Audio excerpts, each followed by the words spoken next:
Hello and welcome to the STCfit Learning Podcast. I'll be your host today. My name's Ben Scott. I'll be joined by Jason Galea.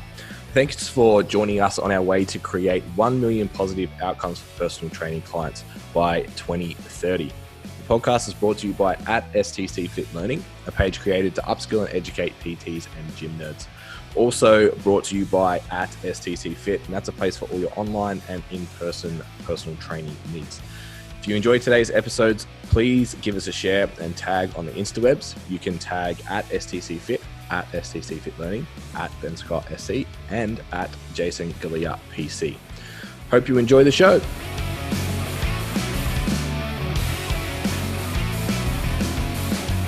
Tell us about the move, bro. Well, that is, I appreciate that question, how it was framed, saying, how's the move? Because everyone keeps saying to me, oh, I'll leave you alone, you're on holidays. I'm like, mate, this isn't a holiday. We've exited the country, you know? Yeah. I mean, nice for me because I could play it off and be like, don't worry about it. Like, I'm on holidays. Give me a breath. Leave me alone. Yeah, man, it's London was awesome. The location was really good. The place we're in was real small, but it was cute and cool, like we expected it to be. The place we just moved into here in Liverpool is honestly, I want to say 4 times bigger for the same price. Yeah. It's actually a 3-bedder and it's a full kitchen and a full fridge. You know, like I'm on contest prep for people that aren't aware, but it was kind of beneficial in that we only had a bar fridge, so I was forced to buy like a day's worth of meat, day's worth of food, walk to the shops every day. So like I had a lot of incidental output going on, which was nice. Whereas here, the shop's a little bit further away. We have a full fridge. I might have to get out and do some formal steps now, but we'll see what happens. But the cold has been a blessing for fatigue management. I've really enjoyed it, man. It's been pretty good. Yeah, cool. Yeah, awesome. You don't miss home at all?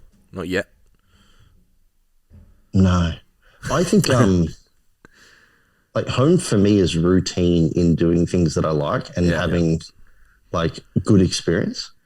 Yeah. So like I miss the freedom of not being in a contest prep. That's what I probably miss the most, not actually home. Yeah. Of which though, like because Liz and I are foodies and we had some real good favorite restaurants on the Gold Coast that were exceptionally well priced compared to London. I miss that, but I couldn't have it now anyway. So it's kind of probably, you know, a nice, ask him in 6 months. A nice way to do it. Yeah. Yeah, man, like my life is the same here, eh? Like actually the only difference is I do split shifts for work pretty much, as opposed to a full day. I'll do an afternoon and a morning, you know? Yeah. It's actually better. I actually like it. Yeah, that's cool. We're in Europe for 4 weeks for my honeymoon. I'm going to do 2 weeks out of office, 2 weeks in office. So I think it's going to be like a couple of real early starts for our workshops while we're here. And then sort of like 5 a.m. work till halfway through the day. And then we're doing that while we're in resorts though. And then the time off will be in the city. So we've got more time to explore. But yeah, it'll be interesting. Yeah. We've worked away a bit. I did a month on the Gold Coast and it was like same kind of deal. It's like once you get that routine back, it's like, yeah, I'm okay. Main thing is, yeah. Have you noticed whereabouts in Europe and what time? Middle of April, we're going to do, where are we going? Swiss Alps, French Riviera, down to south of Spain, back to Germany, and then to Austria, Poland, home. Very nice. Very nice. Should be good. Drive Austria if you can. Yeah. Yeah. It's like the whole place looks like The Sound of Music, man. It's fucking beautiful. Yeah. Yeah, right. Yeah, we've been like obviously watching all the YouTube, like explore the city stuff on YouTube. Like, man, looks crazy. It's just another world compared to Australia. Australia's so young. It's just green and barnyards, man. You're like, you know, like big barnyard homes. It's like crazy. But yeah, we drove from Budapest through Austria to Munich, and then from Munich down to Slovenia and into Croatia. Yep. And I would highly recommend doing that. It was awesome. Yeah. Plus, you can go on the autobahn, mate, and that just means go as fast as the other cars because you can't read the signs. Yeah. Yeah, that's bad. Yeah, we're going to Stuttgart, so I'm pretty hopeful, depending on what the regulations are at the time, to get behind something pretty impressive over there. So they got the Porsche factory there and the Merc factory there and the museums and stuff. And apparently you can just like, I want to drive that today. I'm like, sure. Yeah, man. If you have the money, you can do that. You'll be married by then, so you may as well kill yourself in a car crash. Why not? The boxes are ticked. We're all done. I'm out. All right, so we better jump into the actual topic. So Dean is another presenter in our 1% coach program. So we're super excited to have him on board. And I made a post on Instagram the other day. It's really cool that like we're announcing the course at the moment and tagging Dean and stuff. And it's like your cheekbones are all like your cheeks are sunken in and you're posting shredded glutes and shit. It's like this is the guy that we're getting to talk about comp prep. Yeah. Yeah, I was laughing with a colleague the other day saying I'm in the process of finalizing some of my video content that goes alongside the written part for the 1%er. And here I am with this face and I'm just like, I might just in every video just go, if you don't look like this, you're not ready. Yeah. Yeah, I love it. Some great examples. Yeah. So my first question was when we came to you with the idea of like personal trainers who have some experience training who want to move into comp prep, where did your mind go? What was the first thing you were like, okay, this is what everyone fucks up and this is really what they need to know? Yeah, I think the problem with comp prep is that people don't take the time to think how big picture it is. Because, like we work in an industry, at least, yourselves, ourselves at Flex, and the people that we associate, in a manner in which we're trying to, do no harm, minimize as much harm as possible, discuss sustainable approaches, all of these things that are essentially anti-contest prep. Because contest prep is both extreme in nature and also pretty extreme in length in regards to the dieting strategies, the training strategies, the lifestyle impacts, all that sort of stuff. Yeah. So I think like a lot of people think it's just another thing. And what they don't realize is they're actually asking somebody to give up a lot of time, a lot of energy, a lot of, like I said, social, food, you name it. And not only are they asking them to give it up a lot, but they're asking them to do it for an extended period of time, or they're not recognizing the actual amount of time you should be spending setting someone up for a contest prep. Yeah. To try and mitigate all of those negatives that we'll probably talk about throughout today. So like, I think people don't think big picture when it comes to bodybuilding in general. They don't think periodization. They're not a performance orientated mindset, Yeah. They're just thinking, I need to get shredded. How do I do that? I pull all these calories, I do all this output and I just hope for the best. Whereas for me, it's like, no. There's a beginning, a middle and an end.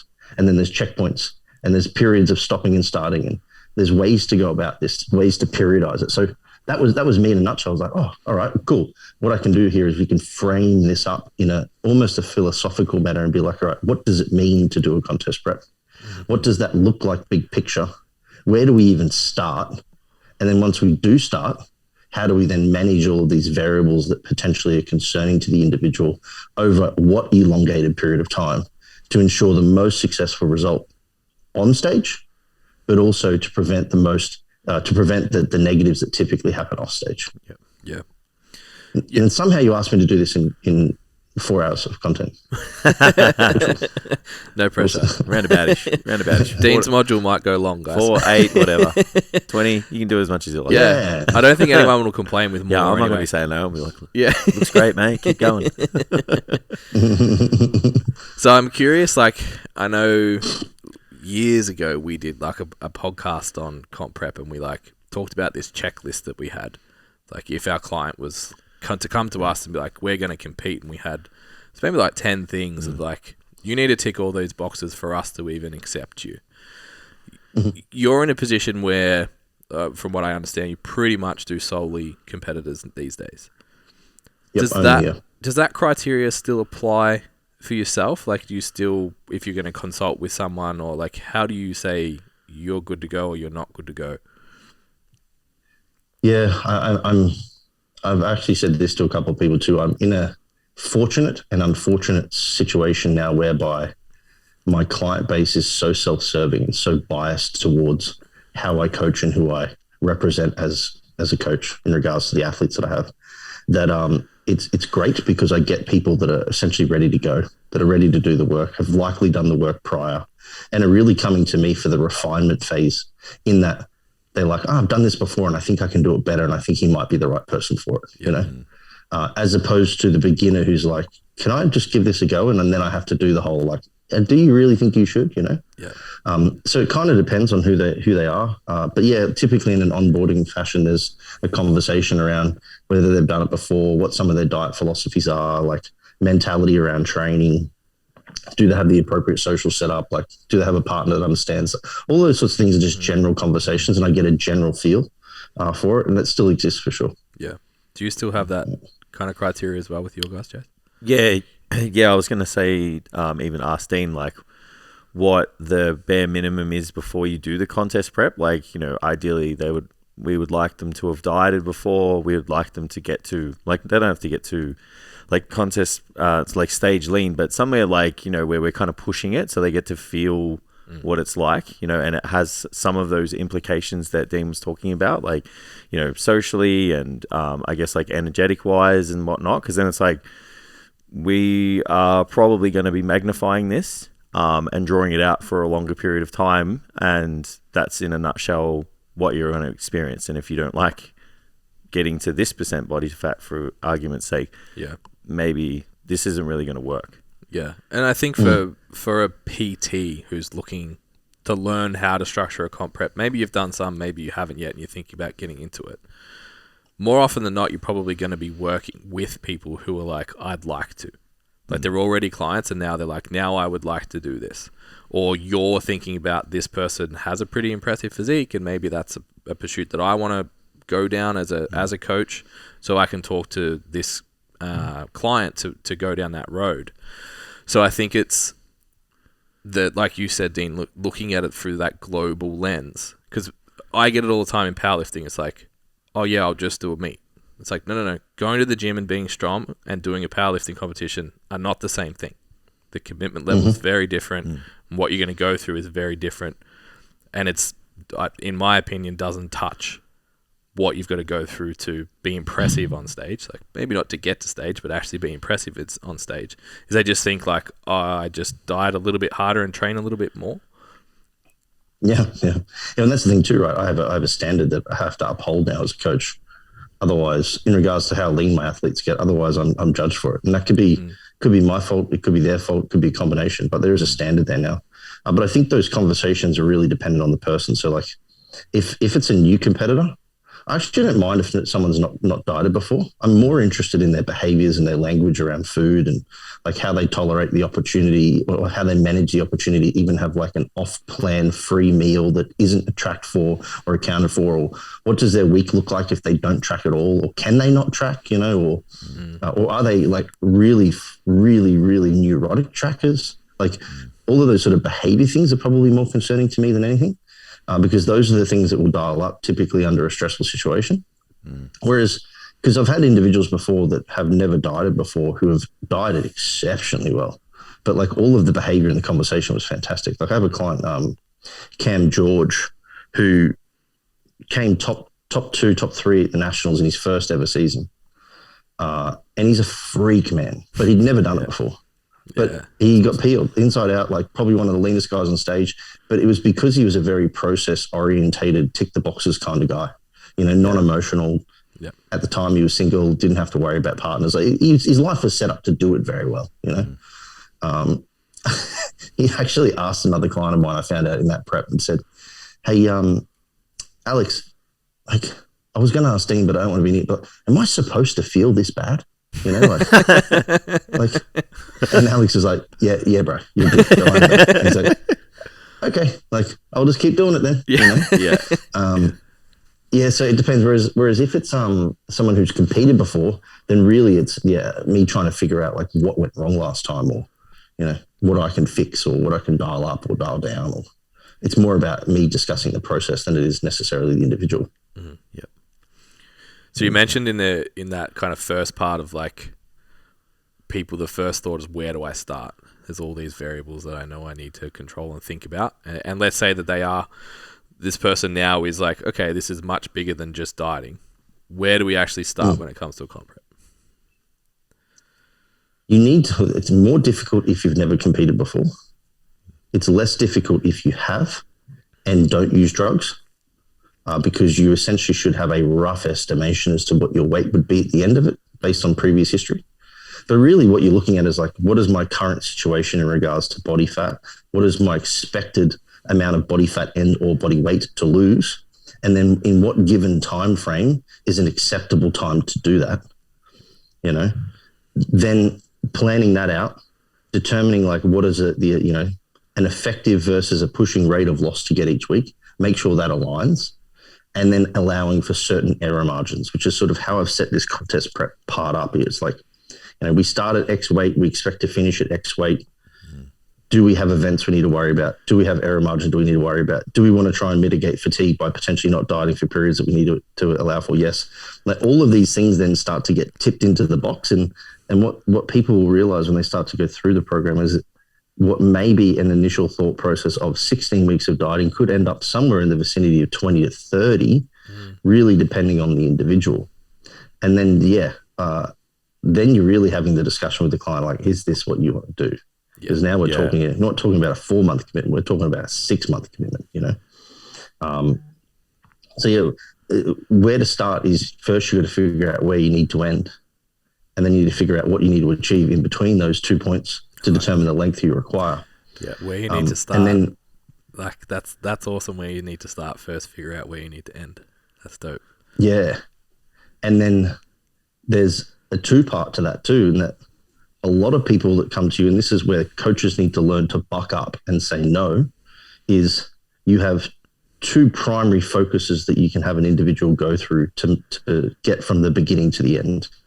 You can have a goal-orientated focus whereby you're saying the goal is to be X by X weight, by X date, sorry, and the time is now determining the rate of loss that you have to achieve to get there. Yeah. It's also determining the process you take, which may or may not be the best process. It's just saying, I have this amount of time, I need this amount to come off, therefore I have to do the following strategies to get there. Yeah. And then there's another one, which is the process, which is, hey, what process do I want to take? What's the optimal approach, And then how do I dial this up and down? And then how long will that take? And then looking at the 2 differences between them and saying, shit, do I really want to do this? Because what my experience in the past has been is that most people come to you and say, hey man, I'm 16 weeks out, I want to diet. And I'm like, that's cool, you're 24 weeks out. So no, I'm not willing to do that. Doesn't mean that you can't. It just means that I'm personally not willing to deviate from my process too far, knowing what the potential consequences are with that. And this is one of the things that you kind of learn through experience, but also I've got some like red flag moments within the program too, to sort of talk about like how much energy can we actually take away from a person calorically speaking and not put them at a greater risk for something like, relative energy deficit, like REDS. Like there's certain things that we need to assess here to make sure that this isn't a problem, Yeah. Yep. With those, I guess, endpoints and knowing how much to lose and stuff, have you formulated those based off like your own experience? Like, do you know like this person needs to get to this % body fat and this person needs to get to this? And is that based off like, what you've got, what you've kind of gathered in your own experiences coaching people? Or is it like, if you do this division, you need to be this, and you use that as a framework, and it's like a roundaboutish, that like everyone's going to kind of look a little bit different at those hypothetical endpoints? Yeah, there's always a level of obviously guesstimation, right? And what I think is probably most advantageous for people that are starting out versus someone in my position that now has been doing it for years is, as you start out, the more objective you can be, it will help you sort of set that framework up a little bit better with some more clarity. So we might want to take some objective measures like, if you're a male bodybuilder getting on stage, we know that you need to be as close as proximity as possible to, physiologically necessary body fat. The vital amount, which is like, 3%, to pick an arbitrary number. So you could say, if you want to be 3%, how do we determine like how much fat mass? Okay, let's go get a DEXA or a pinch test or something. Give us something that's somewhat objective. And we could say, all right, well, you've got 15 kilos of fat mass on a DEXA and you're 100 kilos. And if you want to be 3%, that means you're going to have to pull off like 12 of those, leave you with 3 kilos at like 85 kilos. It'll be like 4% body fat. So now we know we've got about 12 kilos of fat loss to lose, fat to lose. So then you can kind of like go, all right, I've at least objectively got a rough idea of how much fat there is to come off. But as you become more and more and more and more advanced, it becomes more of an eye thing, which is this is the part you can't teach. Like I can look at someone and go, 15 kilos, and it's ballpark within a few. Yeah. What I will say is that there's always more than what everyone thinks. Yeah. Always more. Even on myself in this current prep, I'm like, God damn it, I'm lighter than I thought I'd be. Yeah. But it's always the case. Yeah. I'd say on average, most men that are bodybuilding are going to lose anywhere between 10 and 20 kilos. Yep. You know, that's probably a fair one. For female bikini competitors, it could be as low as 3 to 4, but it could be as high as 10 to 12 as well. And then everybody else is going to be somewhere in the middle of that. So, you know, you're at least talking for most people like an 8 to 12 kilo loss. And that's probably being very, very, very like conservative. Yep. If you are working with someone, like you're trying to allow this person to put on like as much weight as they need to in order to grow tissue, and it doesn't matter kind of how much body fat they put on to be a certain size, or is it like, are you trying to keep this person kind of as lean as possible just so that you only have to diet off what's necessary? Yeah, in a perfect world, you only gain muscle, right? But I think people should be at a body fat that is comfortable to them, that doesn't provide negative feedback to the point where it starts to then either inhibit their ability to continue to grow or even diminishes it. So like we could talk about this concept of P ratios whereby, you know, the protein accrual is greater than that of fat mass. And then there may be a point in time for each individual as they go up the weight gain phase whereby that starts to shift, you know, as a percentage. It might be like 60-40 muscle to fat, then it might be 50-50, then it might be 60-40 fat to muscle. And it's like once you're starting to accrue more fat than you are tissue, this is now a negative outcome. And typically that's going to, you know, have some issues with potential like increased risk for like metabolic disease and decreased hunger and blood pressure and lipid metabolism and all this kind of stuff. So like now we're actually saying, hey, we're just getting fatter for the sake of getting fatter. Yeah. But I think you should go up until the point whereby you are comfortable, both psychologically and physiologically. So like, are you okay with how you even look? Because that's important too. Yeah. And I don't think you should probably ever really push fat mass beyond a previous set point. Wherever it was prior, because the more you start to push it, the greater the opportunity is then for you to continue to do that later on. Yeah. And also, the further you get away from your stage weight or expected stage weight, the greater amount you need to lose as a percentage. Typically, what that ends up is the greater the negative adaptations occur on your way down to the next stage weight. So like someone who only has to lose 5 kilos versus someone who has to lose 15, the difference between the start point and the end point also is going to be larger. So then those adaptations potentially are larger. So this person's going to deal with more hunger issues, more satiety issues, you know, energy deficit issues, sleep issues, all of that sort of negative shit starts to go haywire the further you have to go beyond it. So up until the point, I would just say that probably the rule of thumb is push it to a level that is tolerable, whereby you're not accruing fat mass greater than muscle mass, and performance is continuing to improve over time. Yep. And they're kind of my metrics for, you know, and then you can look at some biofeedback markers too, like what's the blood pressure like on the individual. If that's starting to get skewed, that's bad, you know? Yeah. We definitely don't want that to happen. If blood sugar levels are starting to become skewed consistently, both in the morning and also like postprandial after they eat, maybe we're now looking at some potential risk factors for insulin resistance. Do we want to do that? No, there's no advantage to doing that. But I don't think that there's this arbitrary body fat percentage number that people should stick to, or even a percentage above stage weight, whereby we can, you know, undeniably say, hey, if you go beyond this, you're increasing your risk for insulin resistance, and insulin resistance is going to decrease your ability to grow muscle, because there's arguments both for and against this P ratio concept with whether or not you can grow muscle with high fat mass or not. My experience has been that I don't think it's actually that significant. Yeah, interesting. So we're in this, I guess, pre-prep phase. Like prep for prep, if you want to call it that. We've, I guess, looked at, you mentioned like a lot of, I guess, psychological characteristics and behaviors and stuff. We've looked at, to put it bluntly, not being too fat. Is there anything else that we need to cover in that kind of pre-prep phase? Yeah, a sufficient training stimulus whereby you can retain that muscle mass now because it's mature enough that a large deficit for an extended period of time, because we're doing an extreme diet for an extreme length, isn't just going to put you at a greater detriment for extreme muscle loss. Yeah. So like, I personally wouldn't recommend anyone even considers a contest prep unless they've been training effectively.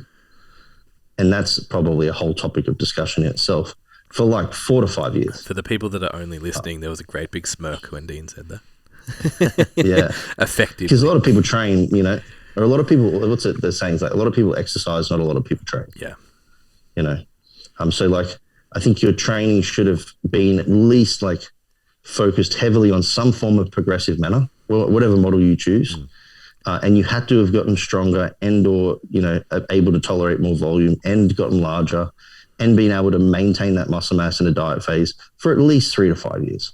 Yeah. If you haven't done that, don't bother, because it's just going to be nasty. Yeah. I also personally I'm not actually a massive fan of team bodybuilding either. I just think you're not in a mature enough state in its entirety to be putting your body through that. Yeah, it's and the risk profile for how that may impact you later on when you've not got a fully matured system is if you potentially scary. Especially if you don't get the right guidance as well. Like, I mean, if you get some cowboys, you can fuck yourself up. Like, and I can see the appeal because like a lot of the top guys did. Yeah. And it's like you know what I mean? Like they could get away with that. Yeah, that's an interesting one. You've got these top tier pros, drug using pros, obviously in this instance, that are 25 that are looking like they've got the physiques of 40-year-olds, But is this a chicken or the egg scenario? Like, do they just hyper responders and they got lucky? Or do you need to start that young? The chances are you probably don't need to start that young. Like if you're a hyper responder, you'll know very quickly. Yeah. And then the natural game is like, you're going to be the greatest natural competitor in your mid to late 30s. Yeah. So starting when you're 20 is pointless. Yeah. It's a fucking long time to be competing too, man. Yeah, that's a really good point. Yeah, because like we've been young and wanted to do it and stuff. Yeah, like, I think you're going to get massive overnight. Yeah, it makes a lot of sense. But the same rule applies for the geared guys, man. Like the best in the world are still in their mid 30s. Mm-hmm. So like, sure, if you want to be this like freakish young pro, and you're 100% sold on it, maybe you can start young, but you still don't need to be competing at 16 through to 20. Yeah. I just don't see that. That's because every time that you diet, you're not growing. Yeah. And your greatest opportunity to grow is in that phase.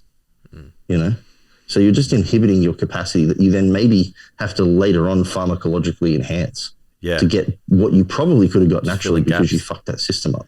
Yeah. Yeah, that makes sense. Growth potential is huge. Yeah. Take advantage of it. Yep. Yeah, tap that shit out. So anything else? So we got it upstairs. We're in okay enough shape. Training hard enough, consistently enough. Training effectively. Yeah. Good to go. And then I think probably just sitting down and having a legitimate conversation with yourself on a needs analysis of what a week may look like at some point.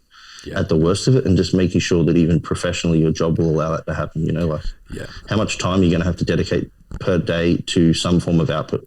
And if you can't do that level of output, are you willing to eat less food, And do you have a job that's highly like demanding from a cognitive perspective or like refined skills that are going to require you to be on all the time? And like, do you then even need to be able to consider like how many stimulants can you get away with before that's too far to do that? And just really sitting down and saying like, how much time do I have to dedicate to this? And is this the right time to do that? Because there is a point, unlike a weight loss journey, which is essentially, indefinite until a goal is achieved, you can stop and start. There's no time sensitivity to that, right? Yeah. You can stop and start. It's fine. There's time sensitivity to a prep, which means if you're behind 2 or 3 kilos of fat mass than you need to be, the only way to get in front again is to up the ante. Yeah. And upping the ante is going to come from less food or more output or both. And sometimes you just have to find time in the day to get it done. Like this is a non-negotiable requirement for a contest prep that I think a lot of people don't realize. It's crazy to hear of people saying like, I do 2 hours of cardio per day and I train 5 days per week. And I also cook my 5 meals fresh. And like, do you have the money to do all this too, And then it's like, you sometimes just have to find time in the day. It may mean that something as important as sleep ends up getting 1 or 2 hours less. Yeah. There's something important about like, there's something to being willing and able, but then having a deadline as well. And it's like you said, it's like, if you're not like, if you could be willing and not able, you start getting behind, and it's like, it starts getting stressful. The person's behind, they know they are, you're like trying to catch them up and they physically just can't do it. It's like, it doesn't matter how much you pull back if they can't do it. It's like, that should have been flagged at the start and been like, this is what the worst of it could be. Like, are you able to do that?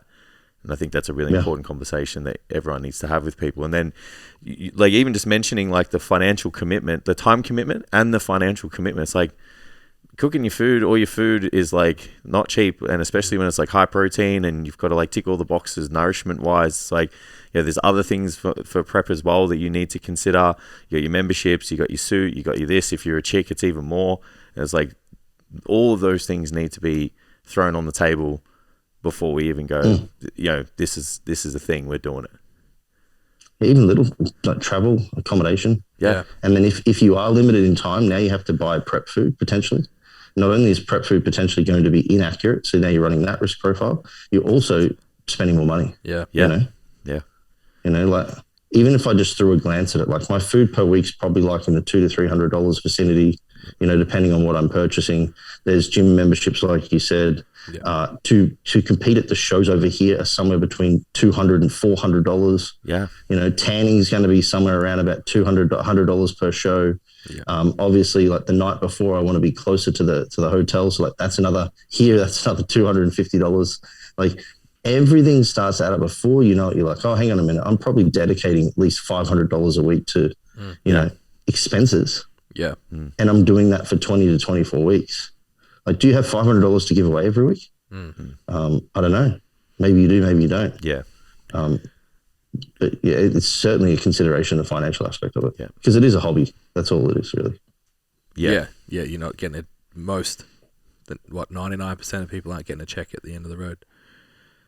Yeah, definitely not for the actual competing itself. Like, obviously, you can get other income. Like, that's where some of my coaching is could come from. But yeah, it's a hobby. Yeah. Because I mean, like you play soccer. What's the difference? You might $200 a year registration and your boots. Yeah. Yeah, and you get to shift the blame to everybody else when you lose. Yeah.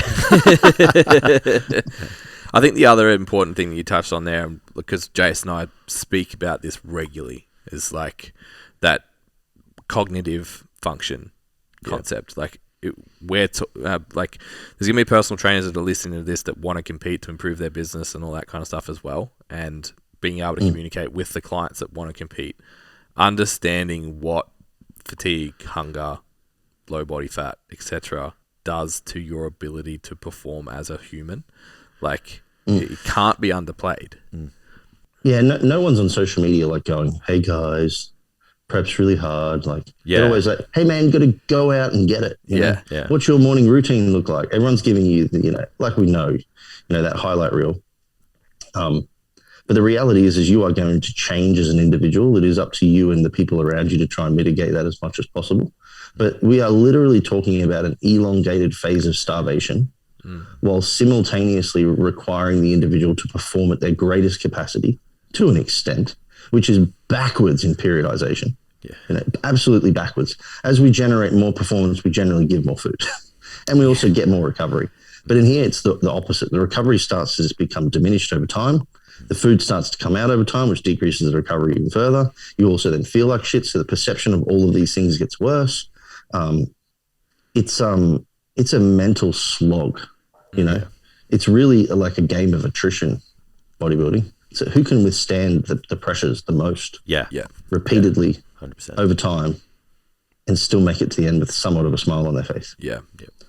So, little off tangent, and then we'll come back to like the actual prep phase, because I'm really curious about this, because we just touched on a lot of trainers think that if they compete, that's their ticket. It's like, if I compete once, then everyone will line up and want to coach with me and want to prep with me. So from what I understand, you competed once and then took a really long break, competed again, and I will say it because you probably won't. During that time, you became one of Australia's best prep coaches and most renowned prep coaches. So what is the message to everyone who thinks like, yep, if I just put my trunks on and get on stage, I'll be all good? Yeah, like competing and doing well can certainly provide some validity to your opinions, but you still need to have the requisite knowledge to formulate the opinions and the strategies to then become successful thereafter. Because there's a bunch of top tier bodybuilders out there that are horrendous coaches and have no clients. Yeah. So like for me, I'd finished my university degree. I'd helped out a couple of people just with general weight loss advice. I then took on one or two clients just to sort of test the waters. I'd competed. Some of my opinions then became a little bit more valid or had a little bit more value, I suppose, behind them, a bit more substance. But then it was really my clients that then created the demand for me. It wasn't me, at all. Like I already had them. So like it will help you get your foot in the door, but it won't keep your foot planted on the throat of being a good coach. Yep. That comes from experience, repetition, and seeking to be better from a knowledge perspective over and over and over again. And I did 2015, 2018, 2022. They're the comp seasons that I've done. So it's always been 3-ish years. Yeah. Because this is the other thing that people don't realize too is like, this prep for me is gonna end up being like 30 something weeks because of the fact that the comp got cancelled. But let's just say normal prep 6 months. You then, depending on how serious you take the gain phase, like that's potentially 6 months. Yeah. And then there's maybe like a 2 to 3 month period in the middle where you can kind of like just take the foot off the pedal, So like out of 15 months, you get 3 months to kind of have some more freedom. Yep. If you're going to compete once a year, you're up shit creek. Yep. What's your opinion? Like, there's going to be a lot of people listening to this who have either not competed before, or they haven't competed before and they want to, or they might have clients who want to, but they maybe don't want to compete themselves. Like, how beneficial is it to have competed yourself to coach other people to the stage? Because you hear a lot of coaches on social media who like rag on people who coach other people to stage who haven't competed themselves, and irrespective of whether they've been successful or not, they think that that's not right. I know personally I didn't compete before I coached clients to the stage, but I had a good circle of friends and obviously understood the laws of thermodynamics and training and periodization and stuff like that. So I was doing my best at the time. Just really curious to know where you sit with that. I think initially, in your first season as a coach, it would be advantageous to at least have experienced what it feels like. But I think over time, I don't think it matters once you hone your craft. Yeah. Because the craft is being honed by being a coach, not by being a competitor. Yeah. Like being a competitor has certainly not made me a better coach. If anything, it could cloud your judgment and your decision-making process initially, because what a lot of people end up doing is just repeating what they did for themselves. Which is really not an ideal situation to be in. Whereas the more people you coach, the more you're exposed to different individuals, different psychological mindsets, different physiological capacities, like different resilience, all this sort of stuff. You start to learn different strategies. And those come from both, head in the books, reading about all of these different individuals, and then also maybe potentially doing some consultations, like you said, having a really good circle around you, Jay, so that you can lean on people that have experienced different people. And then also obviously just over time, just being exposed to them yourself. I don't think being a competitor helps that part at all. I think it would help initially, though, at least with understanding what it feels like, so that you can at least, especially if they're a new competitor, set their expectations appropriately. I think once I competed and I got like down to a sufficient level of body fat to acceptably say I did, it was that living with it that made me better at coaching. It's like understanding how they felt, understanding going into the gym, understanding the time component, the challenges that they're facing outside of the gym as well, with commitments, with work and etc. It's like that's the thing that you don't get to feel. And that is a good thing to kind of be able to communicate to your clients and to help them coach them along the way. But I guess like just for someone at home who like, they might like the sport of bodybuilding, but just not be in a position to do it themselves. It's like you can get someone to a point and then consult with people to get you to that next level. Like I've done that before. It's just like, I've got this person, we're in this situation, here's all the information and stuff. Like, what would you do next? And then have that person help you, with this person. And there's nothing wrong with that. If anything, like, that's a highly respected thing for anyone at home who's like got reservations about doing that. Like I'm not an empathetic person, but it has for sure allowed me to empathize with people that are competing under my wing. But it could also backfire, right? Like, let's just say I find, just to pick an arbitrary number, I find contest prep 50% easier than most people. I could also then be the competitor that's like, what's your problem, man? Just get it done. Like, this isn't that hard. And here I am sitting in my ivory tower, let's say, because I have the capacity to choose my hours in the day. I choose when I want to train. I choose when I want to eat. I don't have a boss telling me to do particular tasks. Even then, I can partition certain tasks of importance away when I'm in a certain part of my contest prep. Like I have a partner who understands what a prep feels like. She's done it before and will never do it again because she realizes it's just ridiculous. So for me to even use my experience is potentially a really asshole way to go about it. But it does definitely give you the opportunity to proactively warn people. Yeah. Like, these are what you may experience, Yeah, exactly. Definitely initially too. Like I've experienced the same thing coaching powerlifting. Learned way more from my lifters than I have my own preps. But that ability to be like, yeah, I know. Yeah, I understand. Yeah, that's normal. Like your client that messaged the other client was like, should I feel this shit? Like when my clients ask that, I'm like, yeah. Let me guess, you woke up at 3 a.m. the day after your 1 RM deadlifts. Like, yep, been there. Like you're able to have those interactions with people, I think is the vital part of it. But similar, it's like got people strong before I've had clients that are well stronger than me. Yeah, well, yeah. So it's like it's the same kind of idea. In terms of, like you said, learning from every individual you work with will teach you more about patterns than your own stuff. Oh yeah. Like, because you don't hear from the client necessarily they got up every 2 hours to piss for the last 8 weeks of prep. Yeah. But when you do the prep, you're like, oh, this happens. Okay, that's interesting. Yeah. Yeah.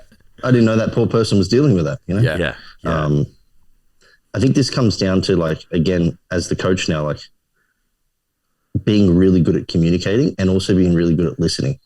Because like the more you can listen to different individuals throughout each process, the more you can then preemptively say to the next client, hey, these are some of the things you may experience. Now, you've never experienced them personally, but you know that they exist because you're a good coach. And this is just, again, like more to suggest that you don't have to be a competitor to be a coach. And to be honest, most people shouldn't be bodybuilding competitors or figure competitors or any of them. Most girls could probably do bikini and it not be that detrimental, but the ones that are requiring you to get to like excessive levels of body fat, or not excessive, it's the opposite, very low levels of body fat, not everyone should do that. Yeah. Like, we're talking about a genetic game here. It's not necessarily a game of if you dot all your I's and cross all your T's, you'll do very well. So yeah. Yeah. So moving out of that pre-prep into actual prep, how does that look? How do we start to even conceptualize what that looks like and what's going to happen?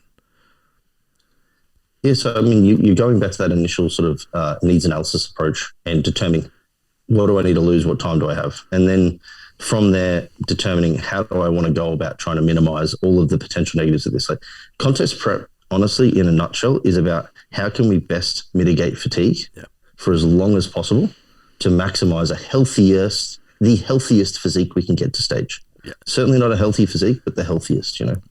And there's going to be various strategies that we discuss throughout the 1%er that give people the opportunity to manage this. So we're going to have dietary strategies on a weekly basis, a monthly basis, potentially even, the entire preps concept, like whether or not you're in a linear deficit reduction phase, like constantly pulling calories, whether or not we should consider like decreasing training volume or decreasing training intensity, like how do we manage output markers, should we be putting in cardio, like all of these things are worth you then considering, like how do we mitigate fatigue?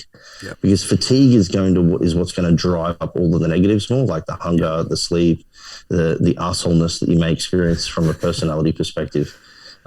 And then once you've done that, then you essentially just need to set your intended rate of loss. Yeah. And then it's about just constantly checking in, like, is my rate of loss currently at the state it needs to be? Yes, continue. Yeah. Can we push it up a little bit faster and then maybe slow it up a little at the end? One thing that I think I pioneered quite well in this industry, and now just seems to be sort of common thought, is that you should always consider the opportunity to push the limits the hardest when you have the most availability in regards to your recovery pool, which is at the beginning of a prep. Whereas most people in the past have always said we should do as little as possible at the beginning so that we've got more to pull at the end. But when you look at a prep on a scale, the least stressful time is the beginning, physically, psychologically, all of those things we mentioned before. The most stressful is at the end. So our goal should always be to be pulling back the stress the most at the end, not adding more stress by taking more food and all the rest of it. Awesome. So, but this is an experiencing and a difficult thing too. And this is the cool thing about this program too, is that most PTs will be like, all right, let's pick some numbers. This person's eating 3,500 calories. I want them to start losing weight. A sufficient amount to pull out is 500. Let's start there. We know that we can pull out another 200, another 300, another 200, another 300, and maybe they might get down to 2,000 by the end of it. And that seems pretty logical, you know, whereas they won't typically have the balls to say, I'm going to pull out 1,500 tomorrow. Yeah. You know, and like, why would you do that? Because then they're thinking, but then I'm going to end up at 1,500, not at 2,000. Yeah. It's like, no. You're just going to get to the midpoint faster. Yeah. So that you can then slow up the end point. Yeah. And that just comes again, this whole concept, this sort of, I suppose you could say like a scheme of a prep is maximize result by minimize fatigue. Yeah. And that's really my thought process the entire time I'm prepping someone. Like, how much can I get out of them now? What's it going to cost me? And then how do I fix the cost of that decision that I've made? The cost maybe in this instance might be pulling more calories or pushing up output for a period of time. Yeah. And then, it's just, there's kind of an art to it, I guess. Like there's a skill to it that can't necessarily be taught, but you can at least have frameworks set up and as to how you have these ebbs and flows throughout an entire prep. But the general concept is exactly that. Determine rate of loss required, set an initial deficit, constantly checking on the rate of loss and whether it's on target, allow for error margin, repeat. Yeah. I really like with any coaching and even tying in directly to like programming, be it training or nutrition or whatever, is like that. What balance of proactive versus reactive you have in the whole setup. So it's like the proactive part is like, this is the rate of loss. And then you have, obviously, we're going to track this data to allow us to be reactive with, and you probably even identify like if this, then that a lot of the time, sort of like this could happen around here and I'm prepared for it. And this is what I'm going to do when it happens. Like, is that the sort of approach that you take? You've got that framework kind of set out. And then, like you said, data makes decisions. 100%. And luckily for me, I've got most people come to me. I would say like my common client right now is like a 12 to 18 month client. In regards to a prep client. It's no longer a 16-week client. It's a person who comes and says, hey, I want to compete at the end of next year. And I want to maximize my result now so that I can maximize the result later. And everyone gets this sheet and it's just a periodized plan of 12 months, you know? And for me, I'm mapping out, here's when we're going to grow. Here's when we're going to push. Here's when we're going to break. Here's when we're going to get maintenance. Here's where we're going to recover. And then here's prep. And then the ideal situation might be like, from this week, we start fat loss. My rate of loss that I want to achieve is this. And there's a range. And if we tick those boxes off, then here's when we're going to take our first break, you know? And then there's going to be another bit and it'll all pretty much be like somewhat planned out, probably up until about 12 weeks out. And then it's kind of like TBA, you know, to be advised, you know, this is where we're going to have to like just navigate based on what's been achieved. And the cool thing about this is that I mentioned goal and process focus before in a slightly different way in which you would typically refer to it, but goal being, you know, like I want to look a particular way, process being what do I need to do each day to achieve that. I'm very, very, very big on process focused outcomes and process focused mindsets with my clients. And that is that I've set the rate of loss required. All you need to do is how many steps do you need to do per day? What food do you need to eat per day? How do you need to train? Tick those boxes and just focus on the process, because if you're focusing on the goal of looking a particular way, you can then have this scenario, which I've had with a client just recently, not to any degree of negativity though, of at 6 weeks out, now they're like, am I lean enough? And it's because now they're starting to shift towards, I'm supposed to look like that on stage, which means every day that I don't, I'm now failing my prep, forgetting that they've still got 6 weeks of process to nail, you know? And also then comparing to other competitors. You know, like maybe I get very lean from the front very quick and I show everyone just my front and they're like, wow, he's diced, but I've got a fat bum still, you know, or whatever it may be. So people that start to become too focused on just the goal of how they think they should look too early, that's when shit goes haywire too. So this periodized plan allows us to become more process focused too, because each week there's a set of things they need to tick off. As long as you're doing that, you should be fine. I think from a coaching standpoint, one of the hardest parts of going to a deadline-based, like using comp prep as an example, a deadline-based outcome, is that decision making on a weekly basis needs to be so much more direct. Like, you've got a rate of loss goal and you have to hit that fucking rate of loss goal. Like, if I have a general fat loss body composition client and they don't lose weight this week, it's like, I don't care. Like, give it one other week, let's see what happens. Yeah. Like, maybe you weren't adherent. Maybe it's like, I don't have to unpack all this shit to figure it out. So like, give me one more week. If we're still stagnant, then we'll make a change. Whereas like in prep time, it's like, no. I would assume, and how we've done it is, we need to make a change because this didn't hit the target. Yeah, there's certainly points where most of the time I'm, proactively setting this rate of loss. I'm expecting that it'll occur. Sometimes it goes too fast, and you're like, I'll leave it for now, and then it gives me some buffer time, or it doesn't go fast enough. And then, I'm having to say, hey, we're going to have to pull some calories every week for the next couple of weeks just to make sure we stay in front, and then it's when we're now saying we're going against the strategy of mitigating fatigue as much as possible. Instead, we're pretty much pushing it up. Yeah. But there should still always be in the back of the mindset, okay, if I can push it here, here, and here, does that mean that I can potentially break there? Yeah. And one thing that people definitely need to realize, though, is that never breaking in fear of not maintaining progression will almost always result in no progression. Yeah. Yes. So what I mean by that is that you will have periods of time whereby maybe the rate of loss isn't as great as what you wanted it to be. Proactively, you take out some more calories. Next week, proactively add some more calorie output. And then you're like, fuck, they're still not losing the amount that I want. Like, I can't break them yet, Well, if you don't break them from a caloric perspective, you'll break them from the other way. And that shit will start getting worse and worse and worse. Yep. Like, there has to be a period of time, unless the person is just an absolute robot, to say, hey, take a break, pull back the stress. Let's actually see what's underneath, what's going on. So I think as a coach too, you need to have some clear defined rules of like, how much am I willing to push? What's my overshoot? But if I make it to the overshoot, I still need to take the break. Yeah. Because if you don't take the break, it'll break. And you need, and I've done that. I've done that before, You need to have breaks. You need to consider them. I think that, no one considers those. Just like, I've got to do 16 weeks. Like, let's just use the arbitrary 16 weeks. And it's just 16 weeks. Yeah. There's no breaks. Even from till you can't push no more. Like an adherence standpoint, just to be able to say like 4 weeks to go, 2 weeks to go. Like from a client standpoint, their ability to just be like, all right, fuck it, I got 2 more weeks. Whereas you can't see the light at the end of the tunnel. It's like, I'm just pretty gloomy. gloomy. Die here. Yeah, that's when you get all the, I think I need a refeed. Kind of stuff. It's like, I think I need this. Like, you'll get that feedback from your clients, and it's like, if you have phases to them, like, you'll probably still get those every now and then, but it just gives them that light at the end of the tunnel where it's like, this time is to go, and then we're going to have a period where we start to bring things back. Yeah. It also allows you to go a little harder potentially too, Agreed. If you just looked at somebody's macros today, you might go, whoa, that's some really harsh dieting. But if you look at it over the elongated period of 16 to 20 weeks, like maybe they only dieted hard 4 days a week, and we know that you can do that. And the thing that all of this sort of discussion centers then around is like, what is the individual variability of each client?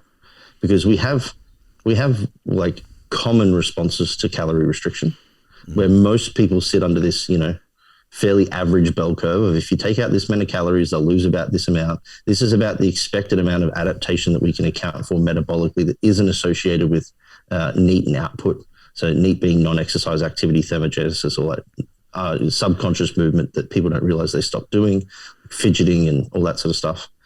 And then there's some individuals that just are outside that bell curve on both ends of the spectrum, I got one client that can diet and get peeled on what would be typically classified as calories per kilogram of weight gain.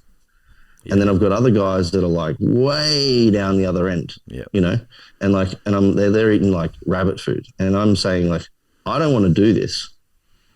I know you don't want to do it, but like you mentioned before too, Ben, it's like, we have a time sensitive goal and we have a very specific amount of body fat that you need to get to. Sorry. Yeah, it's necessary. Yeah. And this is the other thing that people do need to realize. There is a necessary level of restriction for some individuals. Yeah. And you will see people, if your coach says that you're eating less than this, fire them. Yeah. It's like, for every one of them, sure. Yeah. Agreed. But But there's going to be a couple within each of your little groups of clients that just struggle more for whatever reason. Yeah. There's actually I've never had experience with him other than talking on the podcast, but there's a fellow in America. His name's Austin Stout. Super smart guy, really cool guy. He does a podcast with Joe Jeffrey called Optimal Physique Development. And he's the kind of guy that seems to adapt at both ends of the spectrum, which you would not typically see. So like at 115 kilograms, he's eating 7,500 calories. And then I think he diets down to like low 90s. And he has to eat like 1,700 calories to get there. Wow. So like he adapts both negatively and positively in a massive amount. And this guy's not accounting for output shifts. He's not accounting for metabolic adaptation. There's PEDs involved, so he's even controlling metabolism a little bit in regards to like thyroid meds and all that sort of stuff. But he's doing a shit ton of cardio, a shit ton of output, and to get to 90, he's at like 1,700 calories. That's rough. Yeah, like, that doesn't happen for most people. Yeah. But for him, it does. I'm even thinking about the way back up. Like 1,700 would suck, but the way back from 1,700 back to 7, it's like, shoot me in the face. That's so much food. Yeah, man, he does some horrendous foods to get it in sometimes too, like just like oils and shakes and stuff. Yeah, of course. Yeah. You know, like 250 grams of carb glug intra-workout. Yeah. Like, yep. So like this is where experience just quickly is the only way forward to know what's possible. You know, you have to have skin in the game to know that. But again, part of this program is going to be like, we're going to give people these ranges of expectations. And then there's like, this is where most people should sort of fall within the average. This is roughly how many calories they may have to go to or can get up to. This is the kind of output that we see where you start to tip over by pushing too much. But then there'll be a big asterisk. It'll be like, however, sometimes shit happens. That's it. Some people are different. So looking at like the course itself and what we do with most PTs is like come in, learn how to program effectively, learn fat loss strategies, learn how to create a physique, learn training, etc., etc. I think most decent personal trainers that are around can take someone to whether it's 8, 10-ish, maybe 12 weeks out from a prep. Like they look decent for a photo shoot, walking down the beach, they look good. Where they tend to shit themselves the most is like the last 6 weeks, and in particular the peak. It's like I know, like I've had people that have moved from one to the other, and they're like, I'm like, Jason, you're writing what happens for the last 4 weeks because that scares the shit out of me. I don't want to fuck that up because this person's put in so much work and time. And it's like that's not necessarily my specific wheelhouse. So here's photos, help. So what's like? Where do we start with a peak? When does it start? Where does the thought process start? How do we go about that? Yeah, so like in an ideal scenario, we're like going to try and decrease the importance of the peak. Yeah. So let's just say a peak week, well, as it sounds, is a strategy of anywhere from say 3 to 10 days where we're trying to optimize the look by refueling the system with more than likely carbohydrates, potentially manipulating water and sodium and electrolytes, although arguably most people don't have the skill set to do that. And getting that extra 1 to 2% of the look. Yeah. So we're trying to take a depleted, worn out, fatigued physique and making it look like a full and healthy physique with no body fat. The three primary factors that will manipulate that will be hydration status, carbohydrate status, and stress status and fatigue status, like stress and fatigue being put together. So if we know that it's primarily fluid balance, carbohydrates, and stress fatigue management, the best way to manipulate those is to elongate the phase in which you expose the person to that stimulus. So ideally, we want to be bringing carbohydrates back in, and we want to be decreasing fatigue by bringing carbohydrates and calories back in the sort of 1 to 3 weeks prior to getting on stage phase, not the 3 days beforehand. And then the hydration status is just about maintaining homeostasis. So like get a set point, don't touch that shit. Yeah.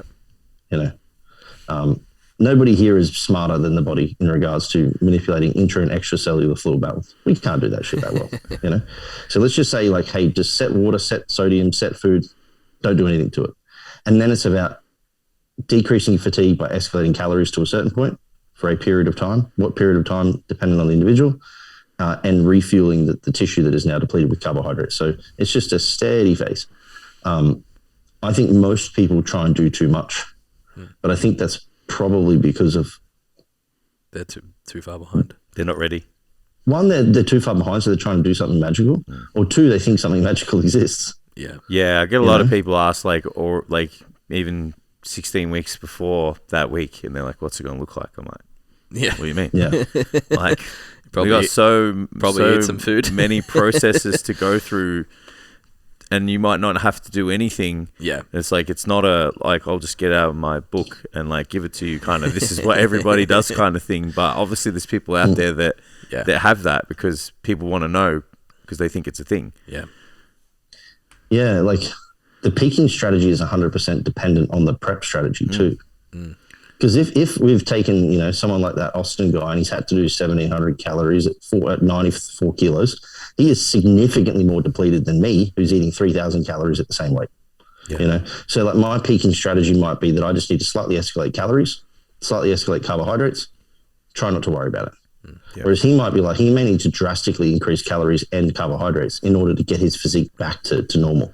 Now, because of that, I can kind of just roll on in, spend 1 or 2 days eating more food, continue on through the comp, happy days. He may need to actually start his peaking strategy well earlier because there may be some negative shifts in how he looks by refueling that person too. Yeah. And the other thing too is we actually do now, but we don't have a hell of a lot of data on bodybuilders in regards to the peaking strategy. Yeah. There's a really good recent one done with a bunch of guys together.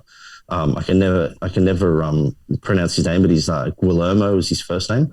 And then Dr. Scott Stevenson and a whole bunch of other guys came together and came up with this ideal peaking strategy. And it sort of follows this concept of, 7 to 8 days out, you want to escalate calories back to maintenance. That's stress mitigation 101. There's a period whereby you want to maximize the depletion of carbohydrates by bringing carbohydrates down, putting fats up, protein neutral, so that you can then get this super compensatory effect on carbohydrate replenishment. And that's kind of based on cycling and endurance sports. Then there'll be a period of carbohydrate overfeeding, and then there'll be a period of what they would classify as a washout phase or, something to try and reduce any fluid retention that may have been achieved via the overeating phase. Yeah. So this is, this kind of depletion, repletion, tidy up phase. Yeah, that's peaking 101. Yeah. But that's under the assumption that the person is ready to go 7 to 10 days out. Yeah. Whereas somebody else who's not ready to go, maybe we're actually just going to diet them all the way into 3 days out, give them a little bit of a repletion of glycogen, don't touch it. Yeah. Or maybe someone who's ready early, maybe they've actually started eating more food 3 weeks out, and then you don't do anything, because they just keep getting better and better and better. Is that? Sorry. I was going to say it's both the most anticlimactic period potentially, but also the most exciting part, and it really just depends. Yeah. I was going to ask does that end point at the start factor in that week? So do you base it off so that's still part of the end point? So the rate of loss and all that stuff is within that week. You've calculated all of that. Yeah, because we're going to start with the end date being the competition, then we're going to work back. It's let's just say it's 16 weeks to the end date, and then we're like, okay, we want to lose X amount of fat, and I want to do that over 16 weeks. Now it's 17 weeks we start because peak week is no longer a fat loss week. Yeah. It definitely should never be a fat loss week. That is one thing we should probably say is that peak week should never be a week of achieving more fat loss. It should be a week of stress mitigation 101. Yep. And how you do that is up to you. Now, then it's okay, do we want to take diet breaks or periods of refeeding whereby they're no longer dieting and losing fat potentially? Maybe that adds 2 to 4 weeks. Is there error margin involved? Maybe that adds 2 to 4 weeks. Yeah. And it's all backed off that peak week. Yeah, cool. Awesome. Just thought I'd clear that up for people. Definitely. Yeah, it's makes it sound. The best thing about that is it makes it sound, and you said the same thing after Will's episode, it's achievable. Yeah. It's actually, the steps are, we can actually do this. And it's not some voodoo magic that you need to find the biggest bro in the biggest gym in the corner, some dark corner somewhere, and be like, so that beetroot extract and rock salt, tell me about that. You don't have to find this secret code that everyone doesn't share with other people. How do you cook your chicken? Yeah, fish and rice cakes. Yeah. Well, it's the red wine and chocolate peak. Yeah. Let me say this, okay? So there's a couple of caveats. And in peak week, definitely do not eat food you haven't eaten for months. Yeah. Definitely do not train as hard as you've ever trained. Yep. And you definitely want to decrease the energy deficit one way or another, whether it's through a reduction in training volume or an increase in food or both. But those three things are probably super important. Yep. And then I'd say the fourth thing would be just stabilize hydration. Yeah. If you do those four things, you're going to be pretty fucking good. Yeah. Yeah. Now, if you follow a periodized model to prep, whereby you're having periods of undereating, periods of overeating, and all the rest of it, you also now have the opportunity to pull data week on week on week on week as to how this person responds to the times when you don't diet them anymore. Yeah. Like, does this individual look exceptionally good the day after you give them high carbs? Or maybe do they look better 2 days after, 3 days after, 4 days after? What happens if you give them 2 high days, 3 days, 4 days, 5 days, 6 days, 7 days, you know? And like these are all opportunities for you to accumulate data to minimize the risk profile of the peak week. Ideally, you go into a peak not knowing exactly what you're going to do, as opposed to like coming up with this magic strategy where everyone gets this carbon copied version of, even though that one from the guys in that paper is fantastic, the deplete, replete, clean up phase, it will work for most people because it's pretty well balanced in science. It's potentially not necessary. Yeah. You know, but then I'll say there's two more caveats to that. One being, sometimes as a coach, you may need to do something in order to get buy-in from the client to make that week more successful, Of course. as opposed to nothing. So now we're talking more about playing to the psychology of the client. That's caveat number one. And then number two is that like, it's actually not going to make that much of a difference subjectively, how they look. So don't overstate it. Yeah, I think that's a great message. Yeah, 100%. So, in saying that, I do want something special for mine because why not? You know. Yeah. No, not really. That's a lot. I definitely do. Like, I want to. What are we going to do? You know. Yeah. Probably waiting for that. I kind of know what we're going to do. Yeah. You know? Yeah. So something I think that isn't spoken enough about, and I think it's great that we are talking about it, is like what happens after the show. Do you put that into your, like, what turned into 26 week plan? Do you then already have a plan set for the next 12? Yeah, at Flex, we have like a minimum commitment time from our client of 4 weeks post-comp. Yeah, good. At least to try and get them out of the danger zone. Yeah. But I pretty much start talking to my clients about post-comp and what they may experience at like 4 to 6 weeks out. Yeah. I think you need to be prepared. If you're not prepared and you get to comp and you haven't had discussions around what that post-comp will look like, there is every chance you'll probably just shit the bed. Yeah. I think, What are they? Because there's a couple of... I've never been lean enough for it to matter. I think there's two major concerns in a post-comp phase. I'll just talk physiologically. The first one is that you should be trying to reestablish normative function as quick as possible, but in a controlled manner. So what that's going to look like is eating to a calorie maintenance / surplus bare minimum of a desired weight after comp. Not maintenance of current body weight, but of a desired body weight post-comp. So this is a controlled overfeeding phase to recover metabolic function as quick as possible. But the second concern for that, though, is you're also in a heightened state for potential lipogenesis, and then the opportunity to accumulate and create new fat cells, which you then have the opportunity to fill up later on. So we don't want to go through this, like it's like hyperplasia of fat cells is what I should also say. Like the repletion of fat cells and the creation of new ones will happen with an uncontrolled overfeeding phase. Yeah. So there's this interesting period of like, we want to control the overfeeding so that we replete fat stores, but we don't want to overfeed so excessively that we actually replete and then potentially generate new, So the strategy you take then is going to be dependent on the individual too. Like if you've got someone who's exceptionally good at just following the rules, you can probably just go straight to a really good quality surplus and they'll just continue on. But if you've got someone who's like, I want to eat my food, but also have some extras on the side, then maybe the diet looks like it's a little bit underfed, knowing full well that they're probably going to overfeed.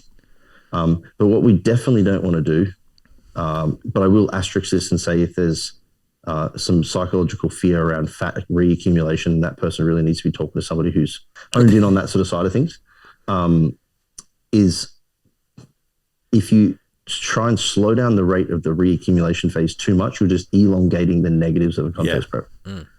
So this is the two terminologies we hear is this is like a recovery diet versus a reverse diet. A reverse diet is traditionally sold on the concept of we want to re-escalate calories in the absence of weight gain, which also means the absence of fat reaccumulation. That's bad. We don't want to do that. That's just elongating the deficit. And then a recovery phase is saying we want to get back to a certain body weight as quick as possible. I personally like to sort of go like somewhere in the vicinity of like 30 to 50% of weight regained in the first month and then held, or 10% above their stage weight, whichever one is sort of in the zone of, you know, if 10% is more than 50%, then don't do 10%. They're kind of my numbers that I'll go for, but it's not, I don't want you to gain that weight tomorrow. I want you to gain that weight over the next 4 weeks at least. And then we want to see stabilization, you know, and then I like the stabilization phase then to be a little bit elongated. So like that might be the next 8 weeks, because that now shows us that dietary behaviors, food, everything is aligned with that person being at maintenance. And it's also then setting them up to be in a really good state to then reaccumulate muscle tissue to have the energy to train, to do all the rest of it. So the recovery phase for me post-comp is going to be eat more food in a controlled manner that's more than what you need, but not so much that you start to accumulate fat at a rapid rate. Dial back training. You're not going to grow any muscle tissue then. It's not a time to grow muscle tissue. It's a time to regain fat mass, really reduce the stress, pull down the output, and then prepare again for the growth phase. Yeah. That's such a great way of explaining it. And I don't know if you ever heard it like many moons ago, but like, you know, there's this thought that post-comp, like you're, you know, hyper anabolic or something like that. And you need to take, you know, advantage of this rebound and all this stuff. And when you explain it the way you've explained it, it's like you're probably not in a great position to maximize growth potential, thinking about all of this fatigue that's surmounted over the prep. And then physiologically, all your body's really going to want to do is, you know, put on body fat and get back to some form of normal state. So having that as the main focus just shifts that idea that we should get jacked and just ram calories up, and that's highly likely going to lead to complications in the future and probably, you know, affect your growth potential down the line. Yeah, it also will happen, like it'll go south real quick if you don't keep an eye on it. Yeah. So like, you replete or regain glycogen at a much faster rate than what you do fat mass in regards to the visual effect that has on you. So the problem you can have is you can have somebody who's overfeeding on carbohydrates, fats, all of it. They've gained 5 kilos. They look exceptional, you know, but the fat accumulation is so small and it's in areas that you don't necessarily look like. Maybe it's under a butt cheek. Maybe it's under your armpit. Fuck, maybe it's your tongue or your ears. You don't know, right? Like, and then you're like, oh, I can keep eating. So they eat more food. And then they have more meals that are off plan because they don't see the detriment because it's so acute. But the chronic overfeeding part is that then what you'll see what happens is you'll actually watch people to pick some numbers. They'll go from like, say, 90 kilos competitive. They get to 95. They look amazing. They get to 96, 97. That amazing starts to blur a little bit as the fat starts to come on. And then they'll just stay at 97 and they just get fatter and fatter and fatter and fatter and fatter because all the glycogen's repleted now. So all you're doing is accumulating fat mass, but it doesn't happen like... It doesn't always continue to go up. You sometimes just get this shift. And like there's some cool research in things like anorexia nervosa and bulimia and that will show that you can actually get a preferential regain of lean body mass in the post starvation period.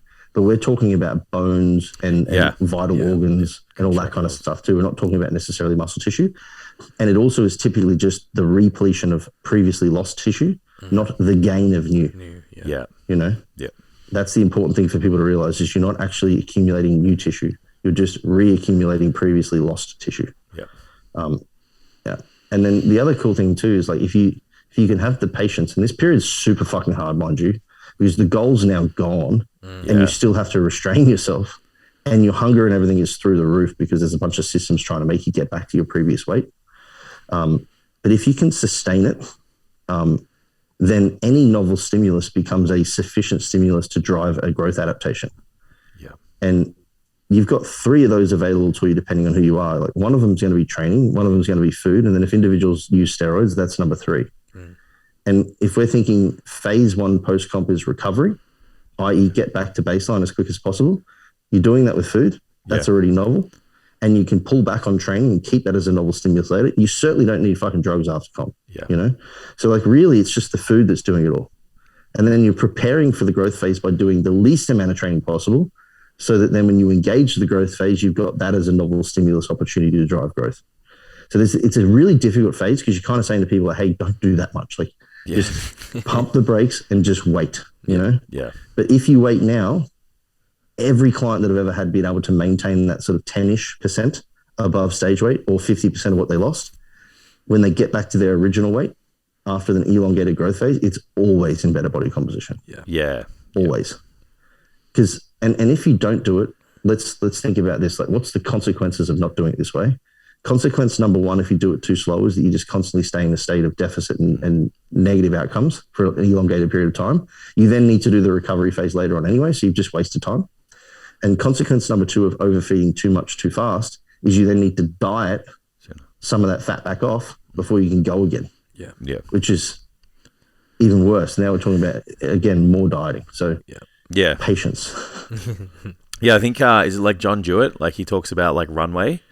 And like, you know, in a growth period, like I know we're not talking about contest prep now, but it's like if you're working with your clients for a long period of time and it's like just that accumulation of body fat from this post-dieting from the approach you take post-dieting, it's like if you're putting on extreme amounts of body fat, it's like that runway starts to get shorter and it's like you're affecting your growth potential long-term. And it's like if you're looking at even someone like yourself or that 15 months that you've got from show to show or to improve and stuff, it's like that's going to affect that improvement phase, you know, which is typically when we're trying to, 100%. you know, improve the physique with whatever the feedback was.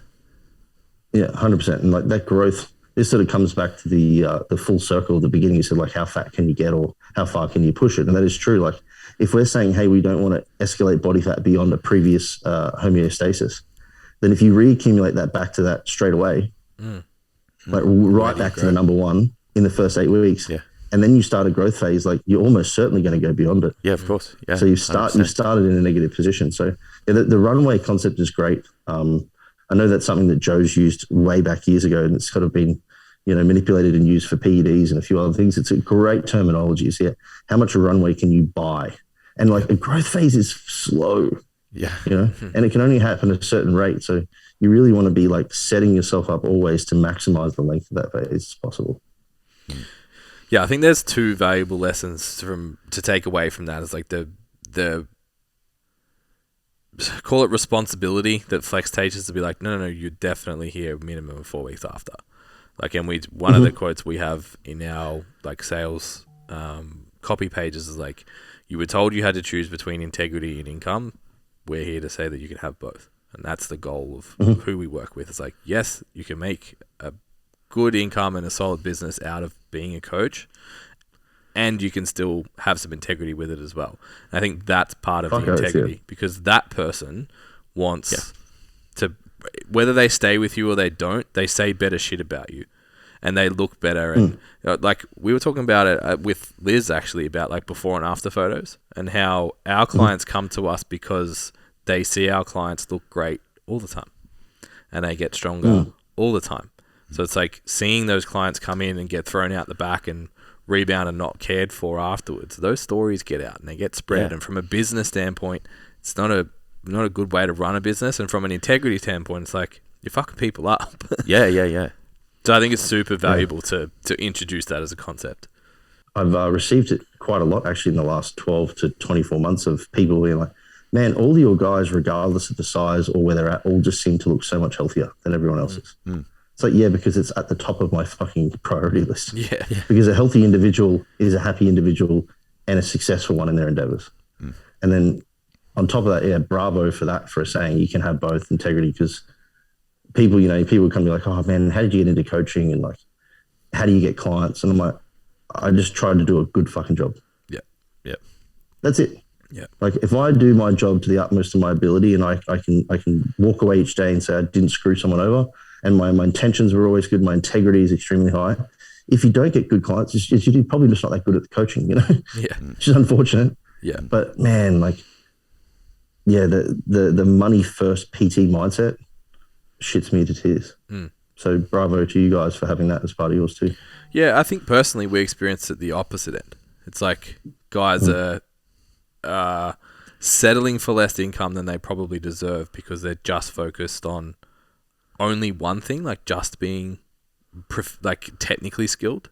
It's like, no, you can actually be really good at all the other stuff and make a lot of money as a good coach as well. Not just you don't have to sell your soul and print out $20 PDFs.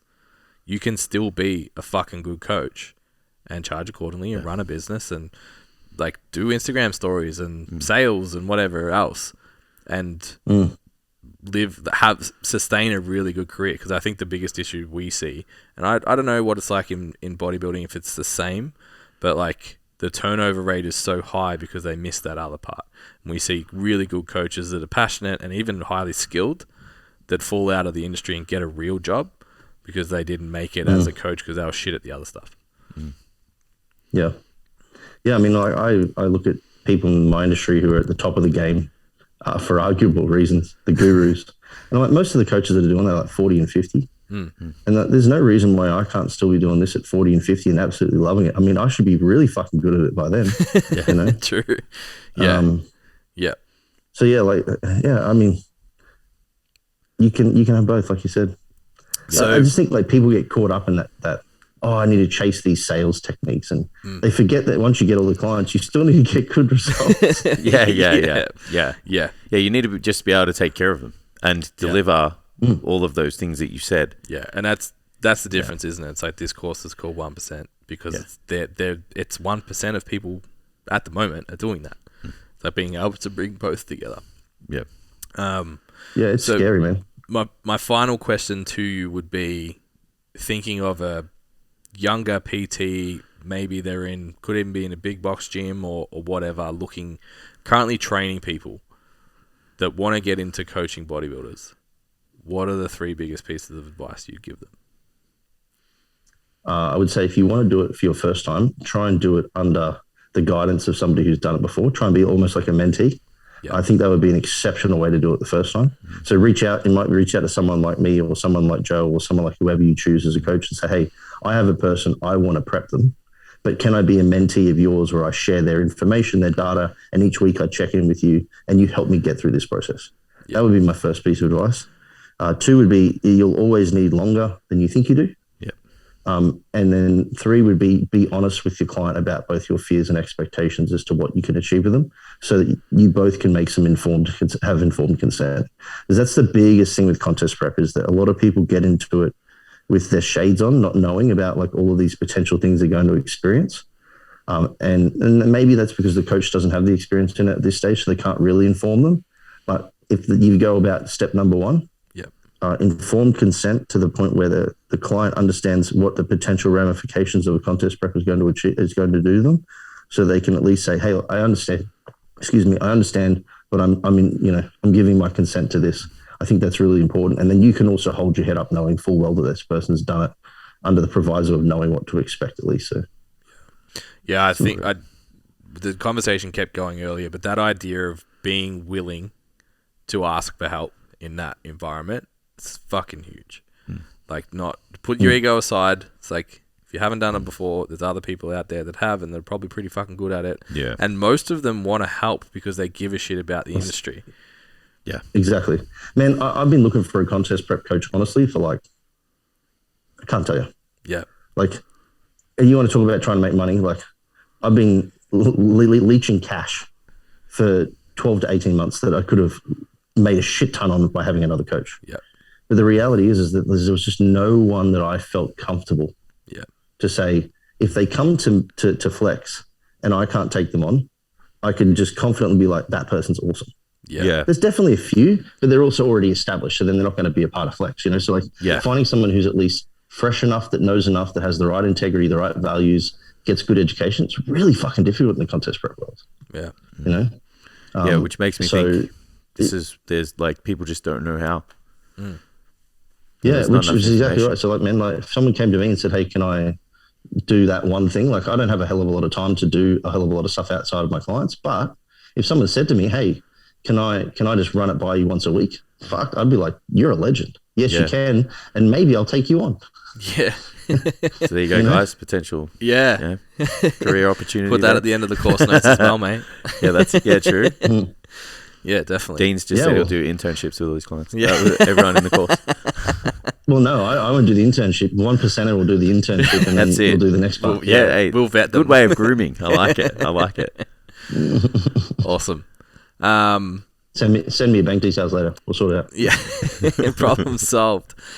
So I think Dean's unit is almost complete. So exciting times ahead. I think it would be the next couple of weeks or so.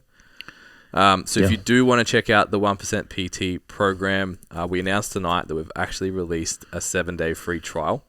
So if you go to stcfitlearning.com/collective, you'll find the Coaches Collective, which you can get a 7-day free trial from, and you can explore the entire courses. I put a post up tonight. I was like, what's the main thing that holds people back from like mentorships, courses, all that kind of stuff? It's like trust. It's like, what if I get in here and it's shit? Like Dean said all this smart stuff, but I don't want to get in there and it just be crap. So we're just like, well, we'll fucking have a look at it. And you can just decide for yourself because we think it's pretty fucking good. So, if you want to check that out, Dean, do you want to tell everyone where they can find you and Flex and all the details? As always, super easy. Best just to go to flex_success on Instagram. All of our coaches are on there, and our links, we've got a quick link there which gives you all of the opportunities to check out coursework that we offer, ebooks, one-on-one coaching, consultations, all that stuff. So any services available will be via the quick links on Instagram. It's the easiest. Perfect. Beautiful. How many weeks out? How long we got to go? It'll be 4 at this weekend. Awesome. 4 and 6. Yeah. So, and I assume people will find your handle through Flex if they want to watch that journey as well.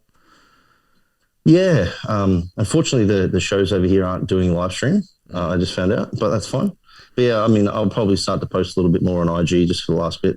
Although it's kind of nice being this like unknown underdog, no one really knows who I am, where I'm coming from, competitor. Yeah, who's this Aussie guy? Yeah, I'm real buzzed this year, man, because it's been so long trying to get my clients to stage, and I've got a massive chunk of like really awesome dudes in Australia. So I'll be like doing my show, and then the next weekend I'll have a bunch to peak for, and then the next weekend a bunch to peak for, then my show, and then another one's to peak for. So it's going to be a crazy 4 or 5 weeks. Yeah. Especially with time zones. I won't be sleeping much over those weeks, I think. Yeah, awesome. All right. Well, thank you very much, man. Thanks for your time. Very Appreciate valuable conversation. Always a pleasure, fellas. Always a pleasure. Thank you for having me. Awesome. All the best for the rest of your prep, man. Thanks, dude. Thanks, guys. Bye.